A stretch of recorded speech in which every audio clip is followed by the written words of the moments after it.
সুখের পর রাফাল, ফের ঐতিহাসিক উড়ানে রাষ্ট্রপতি। আজ সকালে রাফাল যুদ্ধবিমানে উড়ান রাষ্ট্রপতি দ্রৌপদী মুর্মুর। হরিয়ানার আম্বালা এয়ারফোর্স স্টেশন থেকে রাফালে সওয়ার হলেন রাষ্ট্রপতি। যুদ্ধবিমানে ককপিটে রাষ্ট্রপতির বসা থেকে উড়ান, প্রত্যেকটি ধাপ ছিল বিশেষজ্ঞদের নজরে।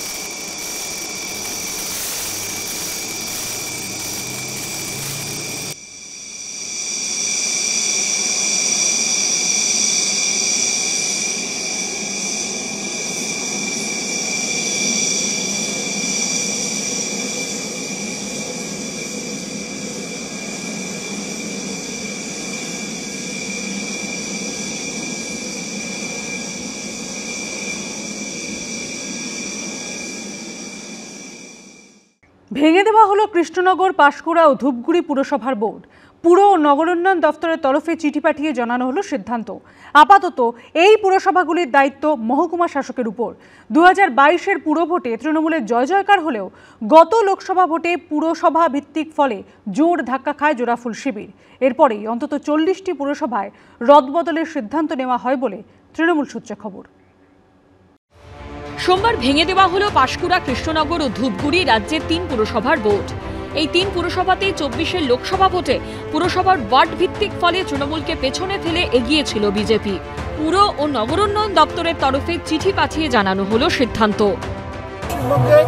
অলরেডি আজকে 6টা অ্যাডমিনিস্ট্রেটিভ বোর্ড ছিল যেখানে পৌরসভা, সেটা 6টাকেই ভেঙে দেওয়া হচ্ছে।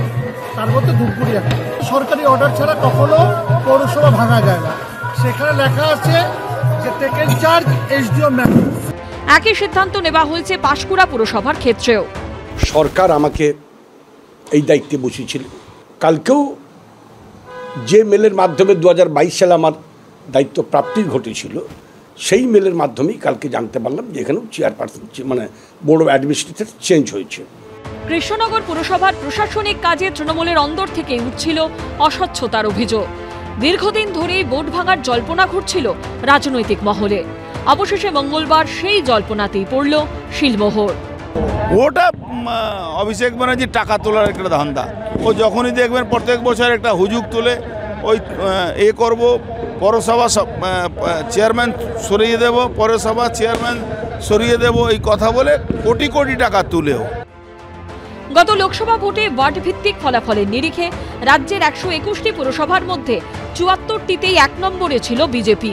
তৃণমূল এগিয়েছিল 41টিতে। 3টি পুরসভায় শীর্ষে ছিল কংগ্রেস এবং 3টি পুরসভায় টাই হয়।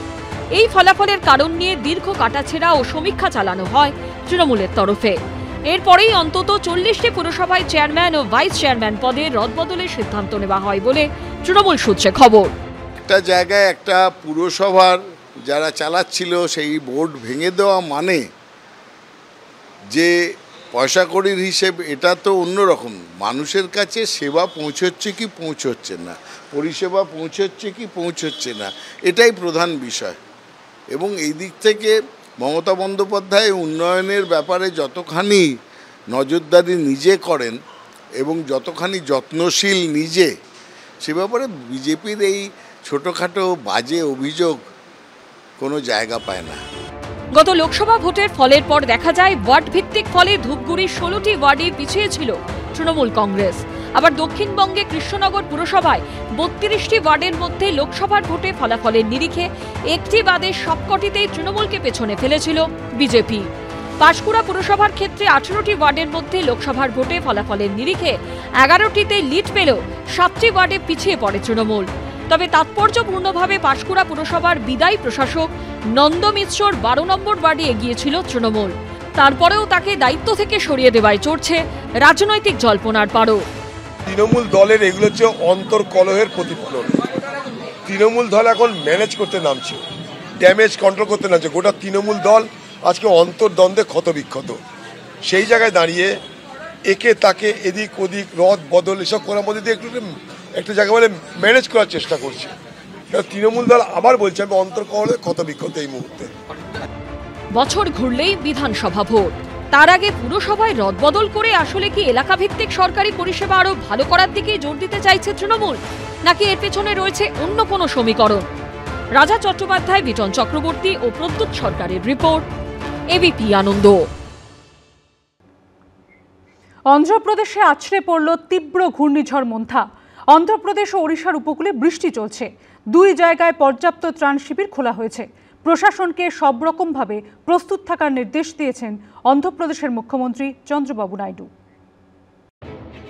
প্রবল ঘূর্ণিঝড় হয়ে অন্ধ্র উপকূলে আছড়ে পড়েছে মন্থা, যার জেরে সে রাজ্যের বিভিন্ন জায়গায় প্রবল ঝড় এবং বৃষ্টি হয়েছে।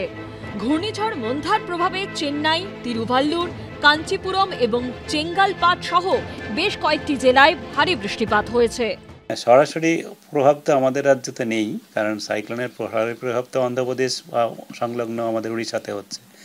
এটা যেটা হচ্ছে আমাদের পরবর্তী সাইক্লোন হওয়ার পরে তার যে অবশিষ্টাংশ আছে তার প্রভাবে যে বৃষ্টিপাত হয় সেই প্রভাবটা, তার প্রভাবে তো আমাদের যেটা হয়েছে সেটা পুরো রাজ্য জুড়েই রয়েছে। তার জন্য আমাদের উত্তরবঙ্গ এবং আমাদের পার্শ্ববর্তী রাজ্যগুলোতেও রয়েছে, যেমন ঝাড়খণ্ড, বিহারেও আছে, উড়িষ্যাতে তো পরোক্ষ প্রভাবই হচ্ছে। আর আপনার এই রাজ্যগুলোতেও যে বললাম আমি, তাতেও বৃষ্টিপাতের আমাদের সতর্কতা রয়েছে।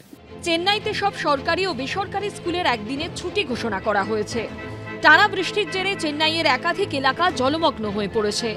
পাম্প বসিয়ে দ্রুত জল বের করার চেষ্টা চলছে। ঘূর্ণিঝড়ের কারণে বিশাখাপত্তনম বিমানবন্দর থেকে 32টি বিমান বাতিল করা হয়েছে। বিশাখাপত্তনমের মধ্য দিয়ে যাওয়া 32টি ট্রেন বাতিল করা হয়েছে। রেল সূত্রে খবর, টাটানগর এর্নাকুলাম এক্সপ্রেসের রুট বদল করা হয়েছে। ভুবনেশ্বর জগদ্দলপুর এক্সপ্রেস এবং রাউরকেল্লা জগদ্দলপুর এক্সপ্রেসের গতিপথ সংক্ষিপ্ত করা হয়েছে। টাটানগর এর্নাকুলাম এক্সপ্রেস, ভুবনেশ্বর জগদ্দলপুর এক্সপ্রেস এবং রাউরকেল্লা জগদ্দলপুর এক্সপ্রেসের গতিপথ পরিবর্তন করা হয়েছে। উড়িষ্যা দক্ষিণের 8টি জেলায় ঘূর্ণিঝড়ের প্রভাবে ক্ষয়ক্ষতির সম্ভাবনা রয়েছে। গঞ্জাম জেলায় সমুদ্র উত্তাল।